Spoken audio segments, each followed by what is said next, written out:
Live from London, it's Plank of the Week with Mike Graham. Good evening and welcome to Plank of the Week. I'm Mike Graham and this, of course, is Talk, the home of common sense and the home of this, the Plank. We've got Alex Phillips here, we've got Stephen Allen, we've got Samara Gill and we've got, of course, Mark Wogan. So let's kick it off straight away with the biggest plank pretty much of all time, isn't it? He made this speech going, oh, I'm tough on immigration. Yeah. Which nobody believes because, you know, when he was about to, he said, all immigration law is racist. Yeah. So, you know, everyone's like, oh, yeah, really? Had a Damascene conversion, have you? I don't believe it. But then he happened to use the word strangers. Yes. OK? And strangers, other than being a bar in Parliament, is also a word that 5 decades ago was also used by a man whose name you only need to say like a Brazilian footballer once, and everyone goes, oh, yeah. Enoch Powell. Enoch. People have been calling him Enoch Starmer this week, by the way. In his dreams. I know. But is he? No, he's nowhere near. I mean, at least Enoch Powell had some sensible right-wing policies. Do you think, thank you for that. Do you think, though, that he's a bit like Dorian Gray, but instead of, you know, a portrait in the attic, there's about 6 different versions of Starmer, the robot. And then sometimes like Wurzel Gummidge. Yeah. Oh, I'll put my racist head up Yes, today, I'll put my anti-immigrant hat on today, and off I'll go and say, and now we will go against all immigration. We must control it significantly. It's so mental because, like, there's been such a hoo-ha about this and the words he used and was it echo.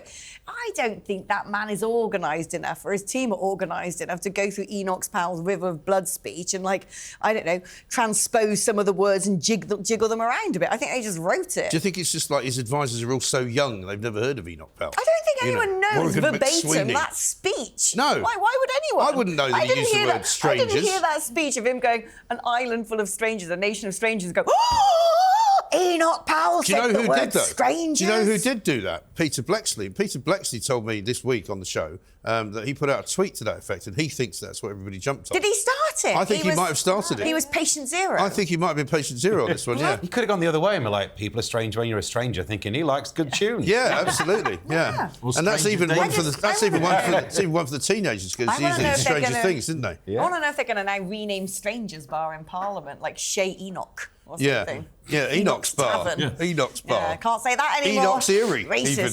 Why not? Listen, let's have a look at some clips. Susanna Reid, who's not at least a million miles away from being woke, is her reaction. Well, I live in the most diverse city in the UK, London. We're in it now. And I don't feel like a stranger. No. I feel like I'm in a really rich, vibrant, multicultural society. In London, I live in... But am I out of touch with people who this phrase is going to chime with? Because I don't really understand. Just because someone has come from another country doesn't mean that they're a stranger. Yeah, she sees lots of people from other countries when she orders things to her house. Yeah. Do you know people what? delivering food, people delivering after furniture. I mean, she's in and out of a BBC or an ITV limo most of her life, this woman. Yeah, she could have stopped after the word rich. Like, I feel like I live in a rich area. Yeah, well done, you're rich. Or she could have stopped after she said, am I out of touch? Answer yes, you are. Yes. Also, Kevin Maguire, when he worked as the political editor of the Daily Mirror, and this was quite a few years ago, Piers Morgan decided that we should do a big story about how expensive property was becoming and how people were being put out of the ability to buy any property at all. And a quick survey of most of the people that working at the Daily Mirror was that they had houses worth more than £1 million. And this was back in the sort of, 2000, 2001. Yeah. And Kevin and Maguire had a massive great house in Crouch End, as far as I remember, which was also quite a rich area. Yeah. Well, do you know, I'm going to invite Susanna Reid over to my house for a sleepover. She needn't be a stranger to me. No, and then be a stranger. She can enjoy, as I was, not last night, but the night before, being woken up at 12:30, by like strangers, past midnight, by what I thought was gunshots in my street. Probably was. And cars honking. Apparently, it was the kebab shop over the road just setting, like, rockets off into cars. Why? I don't know. Was this some kind of religious festival? Because, well, all you know, as soon as I heard Night that... of the firecracker. Yeah, I don't know what That's it was, but I was like, this isn't Hugo Smythe doing this, is all I knew. No. Does he live down the road as well? Hugo Smythe. Hugo Smythe lives in the borough, but not in my bit What of it. borough are we talking about here? Oh, the borough is Kensington. Oh, well, there we go. Sub-department. I didn't think they had kebabs. Yeah, yes, please. Yeah, they do. Lots of parts of Kensington are quite, shall we say, multicultural. She lives just up the road from me. She was chased by a man with a machete. Yeah, Hold on I a was second. actually. You both- And we live about a couple minutes away from each other. Yeah. You so can yeah, order it's not that. a You safe can order that area. now and did it in deliver Leicester, you know. These dwellers of the royal borough. I know. right. Shocking. I Those don't of know us who where live in Susanna South East Reid London, lives. right? You're fine. You're all Millwall fans. Not very multicultural there at all. Let's have a look at Carla Denyer. She's, of course, the co-leader of the Green Party because they need more than one person to run it. It's that crap. Here she is, giving an interview to Sky News. They have that right, even if they have arrived irregularly. There is... You can't even say the word illegal, right? Because applying for illegal. asylum is not illegal. No, what they're It doing is protected illegal. In the refugee They are coming from a convention. safe country, Just which is let France. her They're coming from a safe country, which is France. They're crossing illegally. Fine, some of them being exploited by gangs. But it's illegal. The nation hates that because it goes against our values of fairness. The vast majority of people on small boats are coming, fleeing their lives, fleeing from political oppression, fleeing from war. They apply for asylum when They're they in a arrive, safe country in France. and the majority of What are them they fleeing are from France? successful. What are they fleeing from France? And the majority of What them are they are fleeing from successful France? because Can't answer me. their right to refugee status What are they fleeing is from France? recognised. What are they fleeing from France? It's a safe country. That's great, isn't it? I mean, she's like a robot. Well, it's all She right just for doesn't get it. her. It's all right for her. She's got an anti-harassment hairstyle and face. Yes. She doesn't have to walk in my shoes. That's what I said. Yeah. She needs to... She ordered that online, you know, so that she could walk the streets of It's a Britain. Smithy's outfit available on Amazon. She's very pale in that shot as well, isn't she? I was thinking that. She looks I think really pale. if you changed the soundtrack on that, it did look like an unwanted approach in a speed dating thing. Yeah. It was sort of leaning in. Yeah. She was Jigsaw leaning Howie back, was- terrified. Yeah, She very goes, weird. I've got my anti-face on. Why are you so Yeah, close? yeah, and then she's turning around to look at Sophie Ridge like, Please save me. help me, help me. He's saying things I don't understand.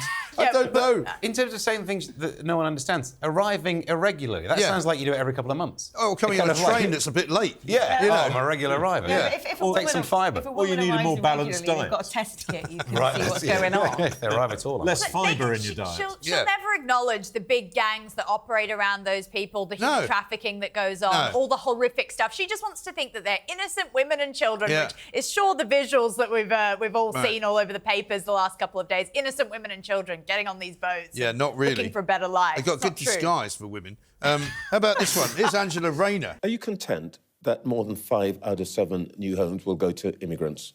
Well, that's not the truth, and that's not the That's what case. will happen. Well, that's not the reality because we've, Well, where in the particular, in where the social 2.5 housing- million immigrants that are in Rachel Reeves' budget figures going to turn up? Where are they going to live? Well, there's plenty of housing in the UK, but the houses, especially social and Hang on. affordable You can't, homes on that the one we're hand, say building- we've got to build this 1.5 million houses, and then say there's plenty of housing already. There is plenty of housing, Trevor, already, but there's not enough. Not the the wrong kind of housing. That's what it is. There's plenty of houses, but there's not enough. Just on How that, can there be plenty and not enough? Literally, just on Schrodinger's that flat. statement alone, Yeah. why is she not on this list? This I know. You know, she's been keeping a very low profile, funnily enough. She hasn't been, and she hasn't said much about the whole immigration debate, has she? I mean, this is a woman who's supposed to represent the left of the party. that's because- And she said nothing, which means she doesn't agree with it. Astonishingly, that's because the rumour mill in Westminster is suggesting that the Labour backbenchers want to oust Starmer. Karma. Give him Karma karma. Starmer. what goes around? And replace him with that. Can you imagine her being the Prime Minister of this I think it'd be country? great fun. Well, it's mad enough that she's Deputy Prime Minister. And she would go, I you know, just- I don't, at 6 o'clock on a Friday night, that's it, I don't do any more work because I have to get to Ibiza for another rave every Friday night. I'm there at midnight. They'll be like, It's great. She'd love It's that wine train and over off. to Zelensky. Angela Rayner. Reaching for the lasers. Yeah, brilliant. Absolutely fantastic. Steve, over to you. Apparently we're running over already. So, All right, I'll yeah. keep this quick then. This is the story of Julian Fawkes. You might have heard he's the guy who was handcuffed for sending a tweet. Yes. And just as a brief aside, no one should ever be handcuffed for sending a tweet. Even Really not. if it's a really, really bad tweet, it's just a tweet. I Yeah. mean, even if you think he's going to type another one, Yeah. don't handcuff him, move the keyboard. There Yeah. are easier ways than Right. doing this. Absolutely. So he sent a tweet disagreeing with a pro-Palestinian protester. Yeah. And that tweet was enough to send the cops around there. So if you're sat at home now going, why did I only get a crime number Yeah. when I was robbed? Yeah. Well, this is because they were busy going around to a non-crime. And why do they need to send so many cops to these things as well? In case 6 he, of he them. might have sent a tweet, Mike. You never know. These are some serious things. Is it in very case a big fun. 71-year-old former police officer is Special- going to do a yeah. runner? and jump over the back of the garden fence. And he's have 4 at the back, 2 at the front, you know, one even in a car. if he did a runner, he wouldn't be near his keyboard. I don't know why this is not a self-solving problem. Yeah. You know what I mean? So, but while they were going, there's some body camera footage of the police going, these books you got here, sir, look a bit Brexity. Bit Brexity, She's not against the law, is it? It's not against... He also had the great Satan's book as well, Douglas Murray. Oh, yeah. He had a Douglas Murray book, which they also apparently noticed. But also legal. Aye. What's They're all this then? I mean, it's legal to agree with 52% of the people who voted in that referendum, isn't it? You'd imagine it's OK, but that was... Also, books are still legal in this country as far as I'm aware. For now. Not burning those Not yet. soon. Not yet. Only because of carbon, though. Only the What about Quran. extremist People burn the Quran. newspapers? That's against the law, yeah, apparently. True. Well, he had extremist newspapers like The Spectator as well, didn't he? Yeah. Yes, that's true. Oh, yeah, that's right. Yeah. So no wonder they were worried. Dodgy correspondence. They have to get him in the back of the van. To do with the subscription to an extremist magazine. His tweet, though, could I just say it was... pretty harmless. Yeah, well, this is it. He said 1 step away from storming Heathrow, looking for Jewish arrivals. Yeah. So, he's been funny. He's trying to say how this guy's a bit further along the radicalisation line than he thinks. And then he thinks it might have been misinterpreted because he didn't say you might. They might have read it as if he was going to do it. Yeah. Well, if so, that Brexity book is a real good defence. Yeah. What's your problem with this guy? Yeah, here's Douglas Murray's sort of... let's have a look at what he had to say about it. Here he is. They were looking for evidence of extremism. They went through every wardrobe, cupboard, drawer. It felt to me like probably how I would feel if my house was burgled, my home and my castle had been violated. I don't think people understand, just how traumatic this is. He was also locked up, wasn't he, for 8 hours or something? Yeah. Can I just say, though, he's wrong about one thing. He said it felt like his house is being burgled. Yeah. As anyone will know, if your house is burgled, there's no hope of getting the police officers around there. You'll never get the police around. But it is a shocking invasion of somebody's private house. Rifle through his wife shopping, and she's a hairdresser, so she had bleach and foils there ready to I don't know, give someone some highlights, and they were whoa, what's this? If only they maybe went and searched Axel Rudakabana's house like that, and maybe found all the ricin and the Al Qaeda PDF. Maybe if they were that thorough with him. It's just ridiculous. I don't know. I think all of you are blinded. He screamed threat to me. Yes, he's obviously on the edge. You look in the books behind him. Those Brexity books. He's going to open a bookshop. Brexity book. Next little bit, he had a couple of Charles Dickens first editions. Tale of Two Cities. Yeah, what do you mean by that? What's this all about? By J.R. Hartley about it really is incredible, isn't it? But the funny thing about this story is it actually happened quite a long time ago, and it was only relatively recently that it came up. Yeah, because the police, I think, have done some kind of inquiry into it and worked out that actually they issued him a caution in error because they did caution him, which is technically an offence, right? And he took the caution, did he, because he didn't want to get a criminal Because he doesn't want to go to court. Well, he also he wants to travel to Australia to visit his daughter, and if he would have got that conviction and not been able to see his daughter... Exactly. That would have been a ridiculously cruel punishment for sending a tweet. And he had a personal phone call from the chief of the Kent police to say how sorry he was. Right. So now he's going to sue them, which I think is good. Yes. So we should bring that on. Samara, over to you.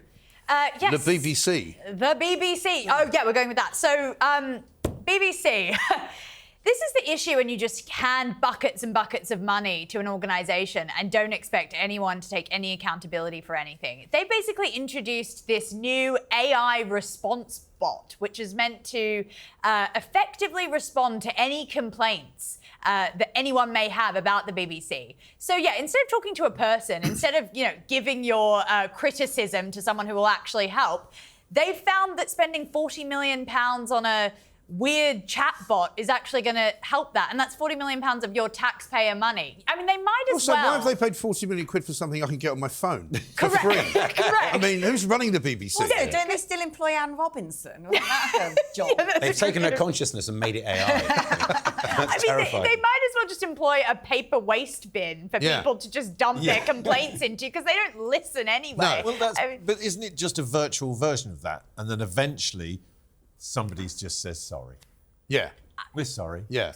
They never listen to complaints, and I'll tell you why. They've recently been found to cut out this episode of Question Time that had Richard Tyson in it. Yes. Well, they've edited it, haven't they? Yeah, they've edited it out. So he was made to feel absolutely ashamed in front of a public audience during election time about some of his thoughts on net zero. Yes. They questioned him to the hilt about it. Yeah, they basically said that he was talking absolute nonsense because it was a UN report that had said something about climate change and net zero, and he disputed it, and they said he was wrong.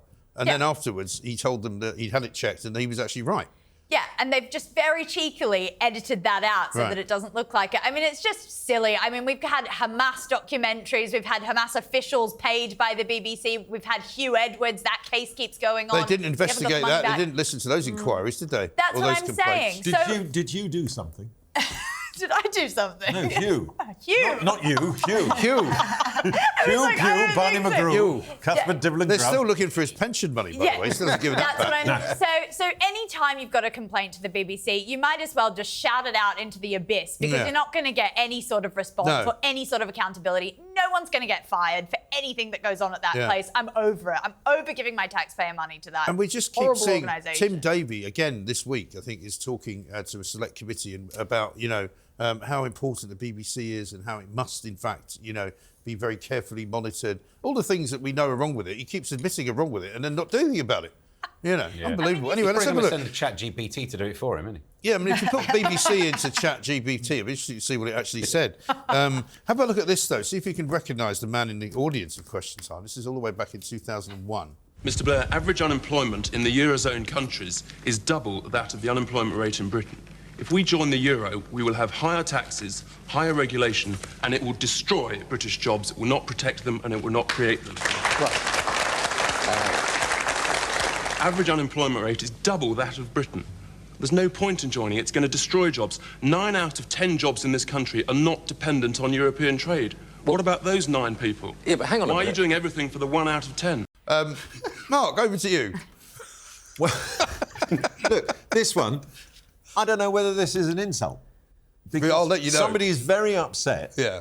Because somebody else called them Darth Vader.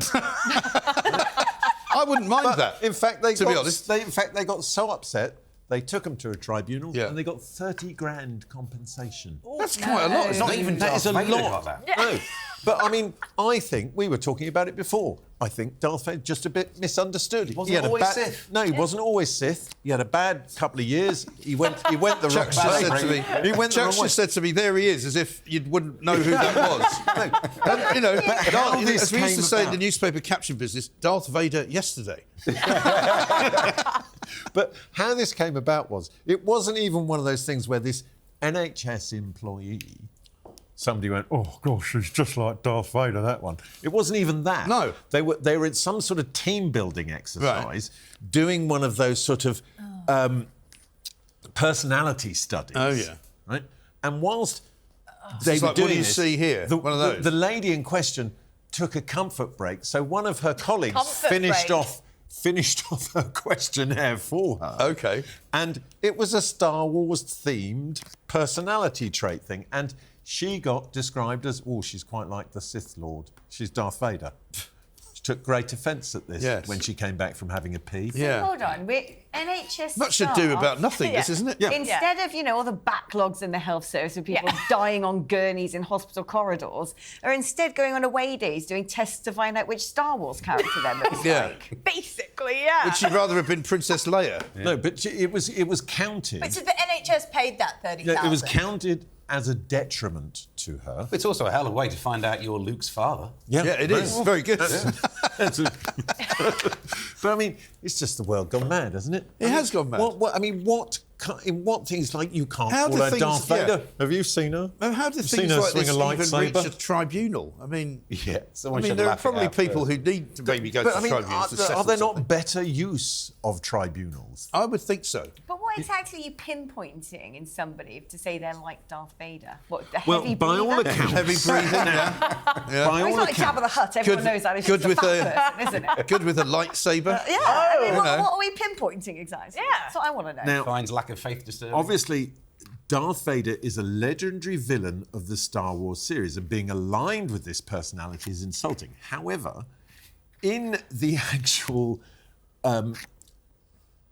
thing that they were doing, the personality test that they were doing, it showed a strong leadership quality. That's true. Is what it was. The old neck pinch thing, that's quite a leadership strategy, isn't it? Also, if you don't want people to be compared to Star Wars characters, why are you doing a personality test based on Star Wars characters? Exactly. I Why does that thing even I mean, exist? that seems to be the first rule. Maybe she saw herself as more of a Princess Leia and was disappointed. Yeah, possibly. To Alex's point, next time you pay your taxes, just know that's where the money's going. Yeah. So 30,000 could have paid for a couple of hip operations, that couldn't it? For heaven's sake. Anyway, coming up, we're going to talk about the Home Office, who have done another spectacularly terrible job this week, and some weather reports as well. This is Plank of the Week.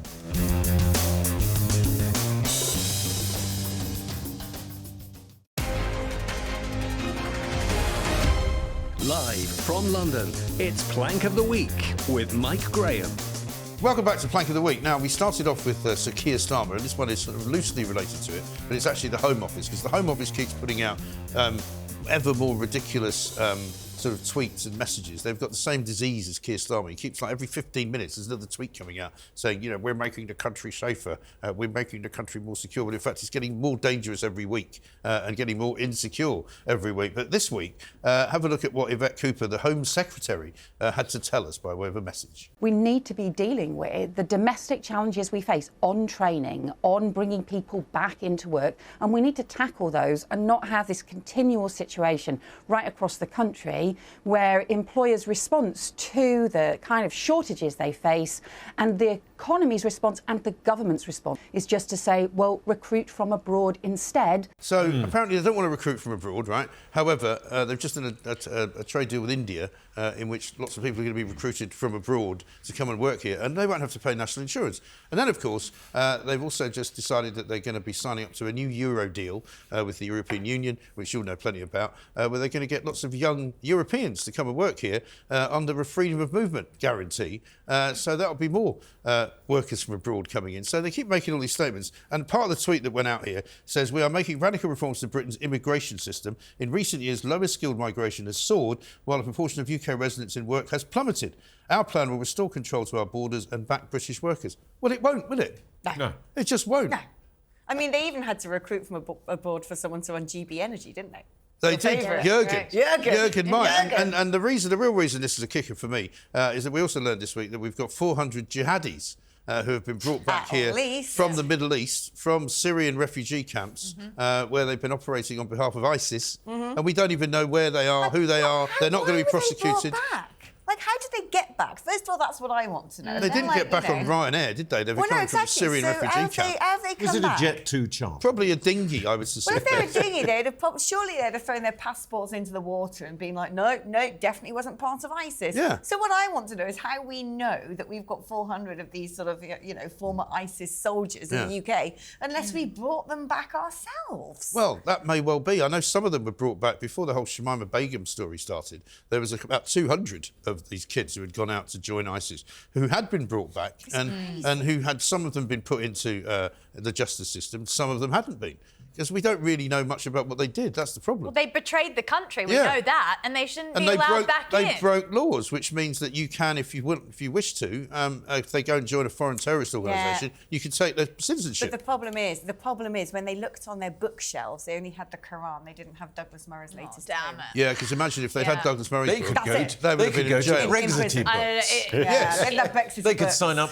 I think it could be like a book club, Brexity books. Brexity you books. Go there, you get a book a month. Well, Amazon, just less international. Well, no, more like an old-style book club. Yeah. You know, that kind of... Yeah, I was in one of those penguin books. Sorry, that when I would was be a an kid. extremist meetup. That would, would it? yeah, it would. No. Sorry, I don't know. Yeah, that might be illegal. Yes. But going to the whole thing of shortages of people to work, right? Yeah. Now, as an employer, there is a shortage of decent people. Right.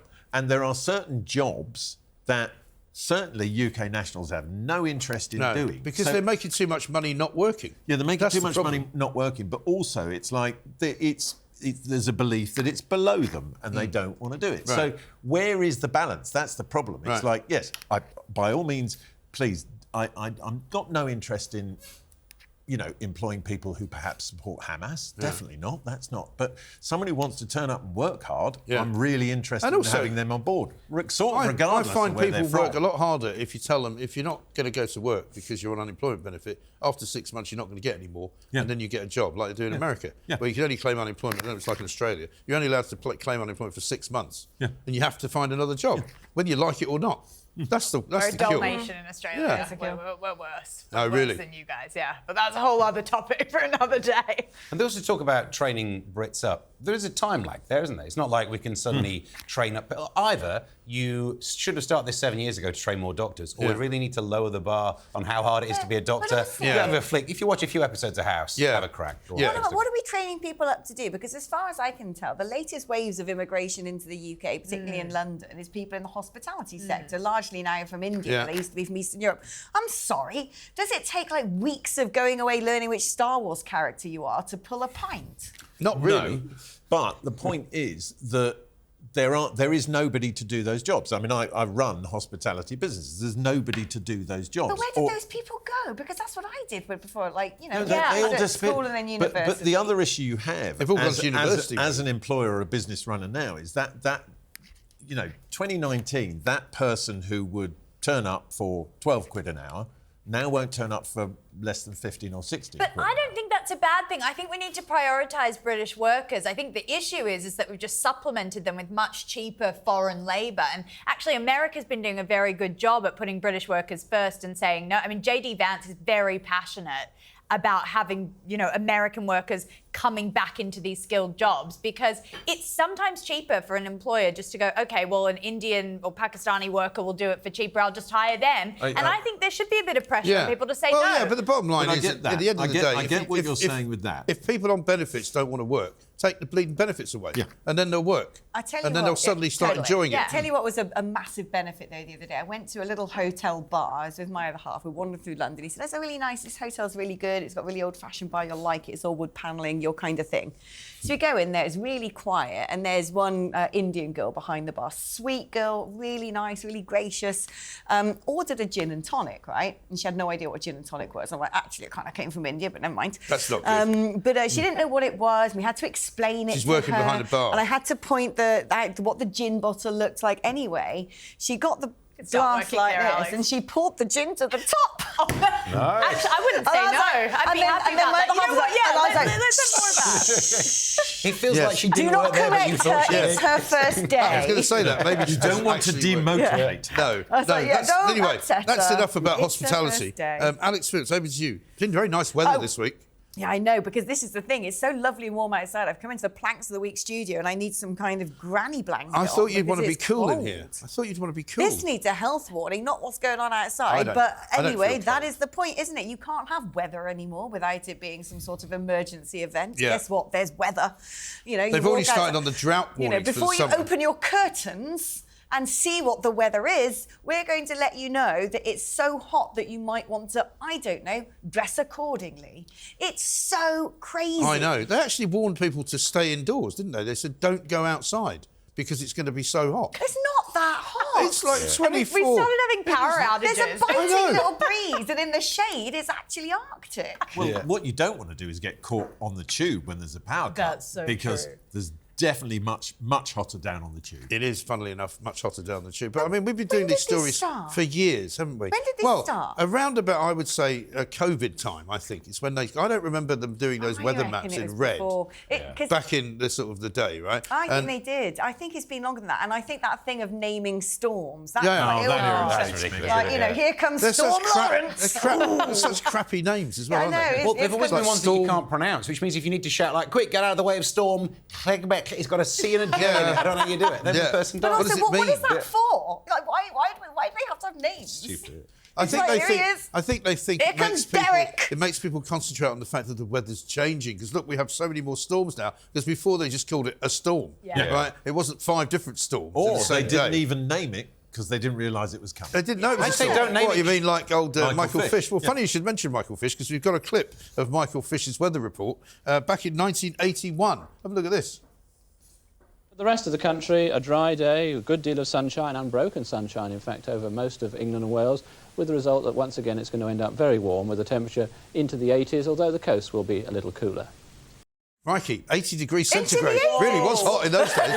But of course, that was in old money. 80 degrees Fahrenheit, which was around about 28. So, sort of... Do you not know the formula for getting from centigrade to Fahrenheit? You double it and add 27. Well, I can't do maths. No one can do that. Yeah, you can. 56 plus 27. Okay, smart. Right. Let's see. I can't do that. What is 106 Fahrenheit? 106 Fahrenheit. Well, you'd have to work it backwards the other go way. On, then. Well, if I was to say 33, he's no rain man, is he? 33, that would be 66 plus 27. Right, come on, I'm going to actually look this up. So I'd say about 36. Right, can't let... about 36. Okay, Thank you anyway. You're supposed to be doing the Plank of the Week show. Has turned out into a weather quiz. But as you would have noticed I can give a bit... Oh, go on. As you would have noticed, Michael Fish... No. It's not 36? Nope. What is it then? 41.111. Hey! Okay. Do you know what, actually? Great little formula you had there, Mike. The formula works up to normal temperatures. If you want to start getting into over 100, that's different. I've always got an answer, as you would expect. No, the thing about Michael Fish's weather map there was completely green. Yes. Yeah. It was not red, even though it was 28 degrees, technically. But it was back in the day where they would have had to paint it red. It wasn't... You couldn't change the graphics. They would have had to get a bloke around... Yeah. But as a bit of balance, as a bald man with some ginger in the beard, I appreciate a warning about how sunny it can get. Really? Because I can explode. Can you not see out a window? If I open the curtain, I'm like a vampire. Like that for a while. It's a bit much. Why don't you buy a hat? Yeah, I've several. You come from somewhere that has blazing temperatures to the extent that people die if they get stuck in the outback and get their carcasses eaten by tarantulas. Do you have this sort of nonsense? So they have that on the weather? We absolutely do. And I was actually just about to say, I phoned a friend the other day and she's like, everything's just gone wrong since Hurricane Derek. And I was like, honestly, like, have you got a pre and post Hurricane Derek life now? It was just a bit of wind and rain. Like, no one died. No one got... Everyone refers to their lives as some like... Some people did die. Probably, yeah. No, they did not. Usually someone dies. Derek doesn't sound very dangerous. Derek wasn't... Derek's about as threatening as that bloke who wrote the tweet. Derek and the Dominoes. Don't even learn the names. You want to get attached. And the next thing you know, they've gone. Yeah, they've gone. In a puff of smoke, they've just gone. Some of them hang around over the Bay of Biscay for a while. Yeah. But others, if you're not heading that way... But it's all about the jet stream, anyway. Yes. I never knew about the jet stream. I was listening to something on Times Radio today. And they had this did guy... Yeah, well, I flip around, just to see what it's like. What? Huh? What? And just another quiz. What? What time of day? Yeah. It was just on my way in here, actually. What time? I don't know exactly what time it was. About 1:45 or something. You're very specific this week. He was cheating on Ian. No, I wasn't. No, because I listened to lots of different things. Anyway, the point is that there was a guy on there talking about the coming of the drought season, right? Which is obviously inevitable because it's a bit hot. Yeah. And the guy who was asking the questions actually said, but of course the problem is we haven't built enough reservoirs. And he went, that's not necessarily the problem. Yeah. Even though we haven't got any reservoirs because we haven't built any for years and years and years, which you put water in, apparently that's not the cure for the drought. The drought is apparently going to happen anyway. And this is how they talk. It's this kind of, doom-mongering. Totally. We're all going to die. We're not going to have enough water. But this is what I don't understand. I used to live in Africa, right? And when you had severe weather in northern Kenya, you're talking about tribesmen with walking carcasses of cows, sunken eyes, dead children being scraped along behind them. That was just along the high street. Here it's like, the grass in Kew Gardens has gone a little bit yellow at the edges. Yeah, correct. We've had to water the golf course. It's like... Steve and Alan, over to you. A voice from the past, this one. Yeah, Humza Yousaf. Wow. Now, Humza useless, as we prefer. Yes. If you've ever wondered what happens to the political greats when they leave office, this will not answer it. When you say political greats... this is why it's the wrong one to answer that one. Yeah. He's been in a social media video to plug his wife's business. Oh, yeah. And if you're thinking, I want to watch the whole thing, don't. You've only got a finite amount of time on this planet. Do not waste your time. Yeah. It is the most pointless video. So he's there pretending to be a bloke wearing a football T-shirt saying, can I go out and meet my mates? Yeah. And she answers him in 3 different personalities, which is just what's like a her normal business marriage. then, by the way? She's a counsellor. And by the looks of this video, teaching women to not answer in different personalities. Good luck trying to find that market. Women don't need teaching how to do that. That's what they do normally. Have a look at this then. Here's a clip. Hey babe, can I go out with my friends tonight? Please don't go. I'm going to be really lonely if you go, and I'm going to miss you so much. And I don't need to go. Please don't go. Don't leave me. I'll be lonely and sad. This one, number 2. Hey babe, can I go out with my friends tonight? Are you being serious? You were out with your friends the other night, and have you not got things to do around the house? Do you not realise that you have responsibilities? You think you just go out whenever you want? I think you really need to think about what you're asking me here. I don't He doesn't have responsibilities, not anymore. Why is it Do we even- have to choose? Because I don't want either of them. No. But also, why is he asking permission? Yeah, I mean, I'll just get a text going, I'm seeing my friends. Yeah, me too. I'll be back on Thursday. He doesn't go to, please, can I see my friends? In that video, I think both of you He's a maybe whip man. need to look at your partners, but that's a different thing. In that video, he's basically he offers nothing and he only does what his wife says. Yeah. This is a role that should be played by Prince Harry. Yeah, so of I'm course. not sure Very why he's good. involved. I like that. Actually, they'd have been better doing two impersonators of Harry and Meghan. Yeah, it would have been funnier. You don't have any friends, Harry. I've ruined it for you. You know, I've stopped them all contacting Have some more you. Yeah, with Harry and Meghan, it'd be her unlolling the cufflinks on him when that's he's right. chained up at the Montecito mansion. So, Unbelievable. Also, I mean, Genital cuff. what an awful video that is. I mean, like a slap. if she's hoping to do business on the back of Yeah, that. and she charges 65 quid per ticket as well. So, like, there is a serious question. Sorry, it's a ticketed event. It's a ticket, yeah. You don't have to be mad to work. It's like a show. You do have to be mad to work there. But there's a question about whether he should be using his political status to plug his wife's business, and it could be that it's a Sorry, status. So to plug, I mean, that was off-putting. Former First Minister of Scotland who completely screwed everything up. Yeah. Even more than it was screwed up by Nicola Sturgeon. He did particularly well in that area. The woman Don't behind worry. the man. Listen, it's not the first time he's been involved in commercial sponsorship, because here he is advertising a new form of pedestrian transport. Check it out. He's very good on it, till now. Yeah, and listen, this is why you can't go out with your friends. Yeah. The last time the medical insurance was over £22,000. Remember what happened last time? Yeah. You fell off the scooter, you spent a week in hospital, you know. You got responsibilities around the house. What an absolute... In Scotland, they call him a numpty. Yeah. Complete and utter numpty. But there we are. What do they call him in England? He can't say. What is this? Another quiz question? I can't answer this many questions in one show. I am answering the questions. I'll think of one. Sorry. Is it anyway, safe? It's safe. Yeah, go and get my teeth What done Star later. Wars character are you? I think I'm Jabba the Hutt. That's what people call me. It's fine with me. I don't care. He's a bad guy. You know, he's in charge. As long as it's not Jar Jar Binks, everyone's fine. Yeah, That's the one. that's Really, you don't want to be that. Yeah, but that's not real Star Wars. That's not going to real be Star worth Wars. 60k. We better not tribunal that. We better not start. Pick me off. I'm not having that. We better not start that Star Wars argument of people queuing up outside demonstrating. He must have just stopped oil. Anyway, coming up, we're going to talk about nurses. We're going to talk about jigsaws. And, of course, Gary Lineker's back as well. This is Plank of the Week.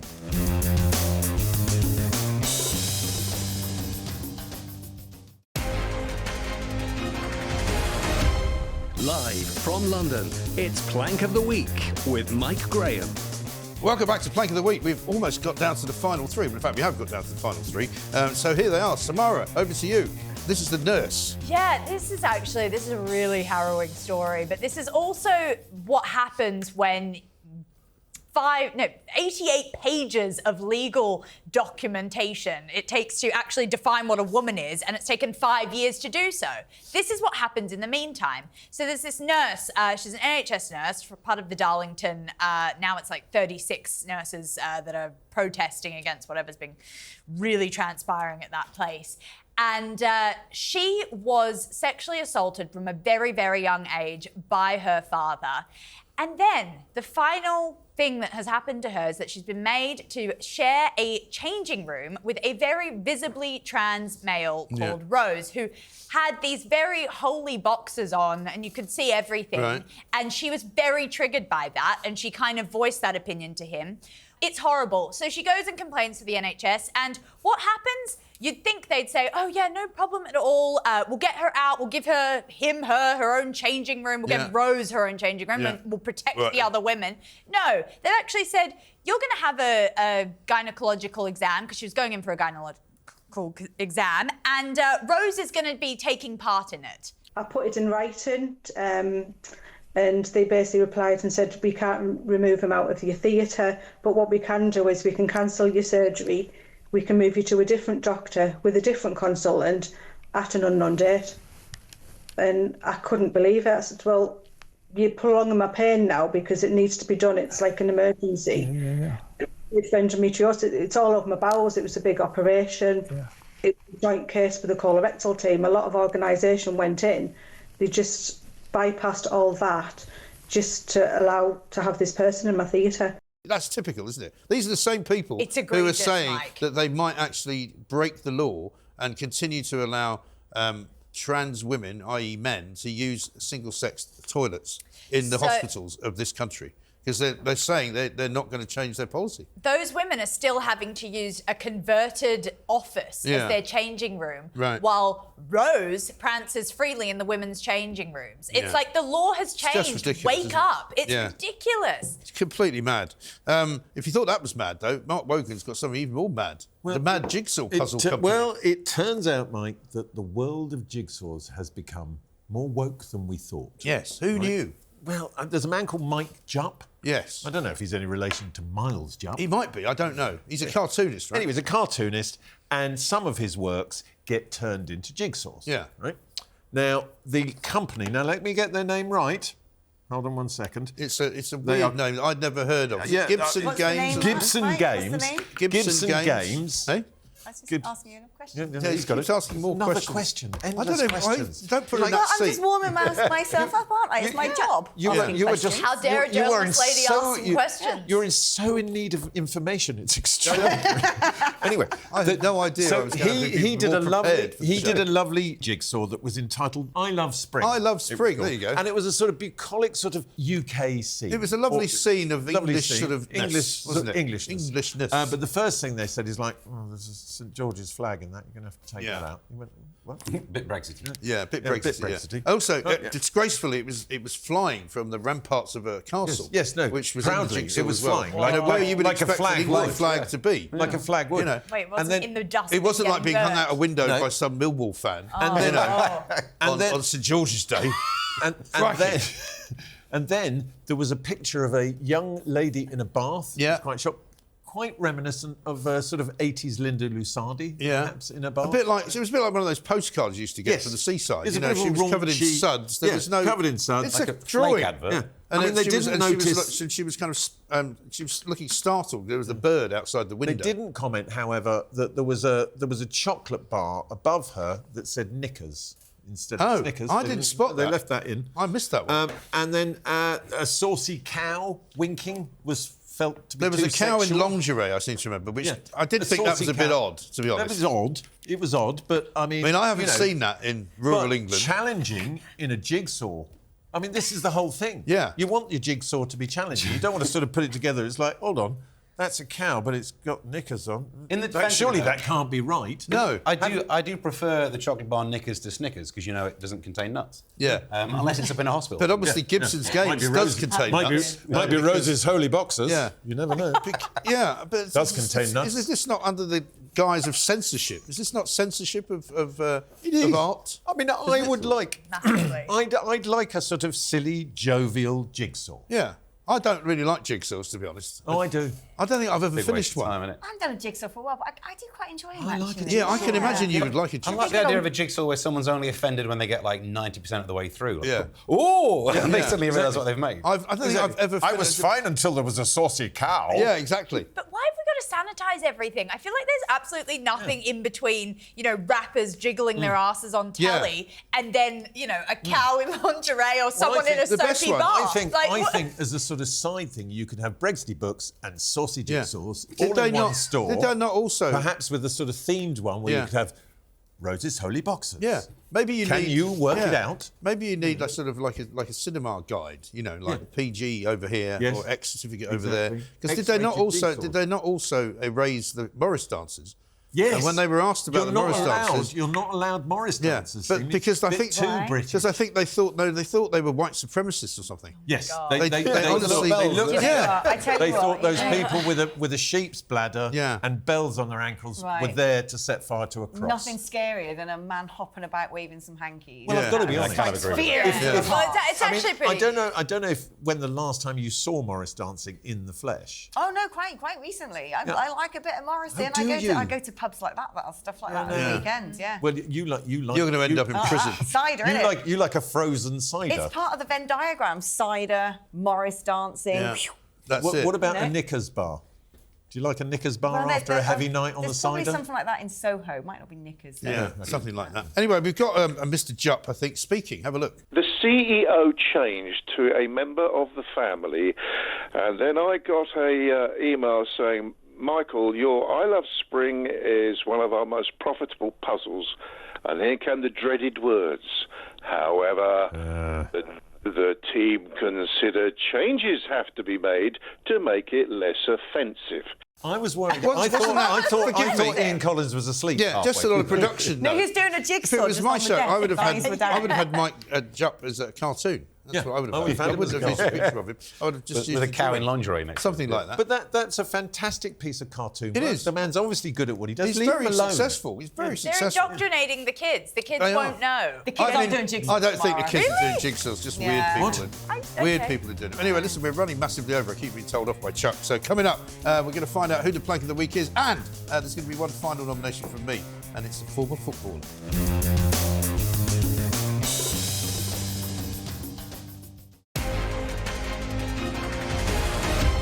Live from London, it's Plank of the Week with Mike Graham. Welcome back to Plank of the Week. It's the final furlong. And just before we decide who should win it this week, there's one more final nomination for me, and it's our old favourite, Gary Lineker, who, of course... What length is a furlong in metric? Yeah, I think she's gone mad. Have you been at the cider before Well, you did Fahrenheit to centigrade, yeah, so I figured you might be able to do furlongs. I'm only doing to one conversion per show. Next time you're on, you can ask me about furlongs. How about that? So Gary Lineker's been condemned yet again for his... He's not anti-Semitic, as one of my guests told me this week.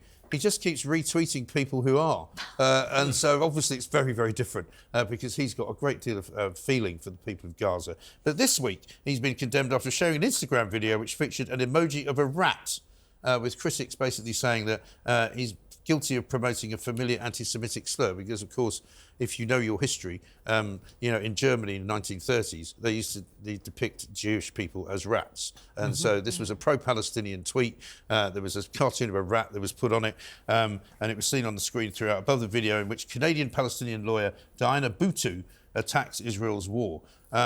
And even after 5 minutes or 10 minutes, Lineker realised he was in the wrong and he deleted the tweet. But people have actually got really upset about it this time because they've said he's been sort of leading up to this. He's become kind of radicalised by Hamas over the course of the last couple of years. And, where before he was... I love the idea that Gary's been radicalised. He has. Yeah, it seems... But he has. I am concerned by Gary. I think Gary is maybe, needs to maybe look at some meds. I think he may need to, because before he used to do it, I thought it was a provocation to the BBC to kind of go, let's see how far I can push them before they get rid of me. But now they are getting rid of him, and he's leaving in the summer, and he's no longer going to be doing Match of the Day. He's got nothing to play for, as it were. So now he's just trying to push the boundaries, and the tweet was reported as hateful conduct on Twitter, which these days is quite hard to do.